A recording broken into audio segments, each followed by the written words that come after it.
প্রতিদিনের মতো আজকেও আপনাদের সকলকে জানাই জার্নি উইথ বেঙ্গলি ইউটিউব চ্যানেলে স্বাগত।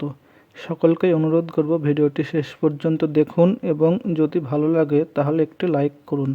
10ই জুলাই রাজ্যের 4টি কেন্দ্রে উপনির্বাচন, আর এই 4 কেন্দ্রের মধ্যে অন্যতম কেন্দ্র হলো উত্তর 24 পরগনার বাগদা বিধানসভা। বনগাঁ লোকসভার মধ্যে পড়ে বাগদা বিধানসভা কেন্দ্রটি।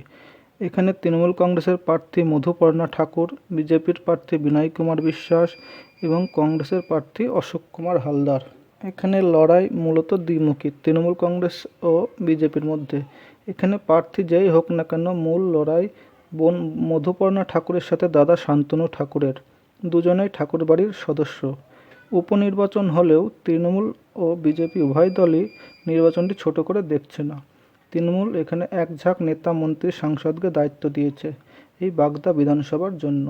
মন্ত্রী রথীন ঘোষ থেকে শুরু করে নবনির্বাচিত সাংসদ পার্থ ভৌমিক, জেলা পরিষদের সভাধিপতি তথা অশোকনগরের বিধায়ক নারায়ণ গোস্বামী, বিধায়ক নির্মল ঘোষ ও মন্ত্রী সুজিত বসুর উপর দায়িত্ব আছে এই বাগদা বিধানসভার জন্য। অন্যদিকে বিজেপির শুভেন্দু অধিকারী থেকে সুকান্ত মজুমদার ও শান্তনু ঠাকুর প্রত্যেকেই লড়াইয়ের ময়দানে আছেন। আসুন দেখে নেওয়া যাক 2021 সালের বিধানসভা নির্বাচনের ফলাফল। বিজেপি ভোট পেয়েছিল 1,08,111, তৃণমূল কংগ্রেস ভোট পেয়েছিল 98,319 ও কংগ্রেস ভোট পেয়েছিল 8,250। এখানে 9,792 ভোটে বিজেপি প্রার্থী জয়ী হয়েছিলেন। এবার 2024 সালের ভোটের ফলাফলটা দেখে নেওয়া যাক। তৃণমূল কংগ্রেস ভোট পেয়েছিল 92,090, বিজেপি ভোট পেয়েছিল 1,12,704 ও কংগ্রেস 4,839। এখানে 2024 সাল লোকসভা নির্বাচনের প্রেক্ষিতে 20,614 ভোটে বিজেপি প্রার্থী এগিয়ে আছে। বাগদা বিধানসভায় মতুয়া ভোট মূল ফ্যাক্টর। সেখানে মধুপর্ণা কিছুটা এগিয়ে, যেহেতু তিনি ঠাকুরবাড়ির সদস্য হয়।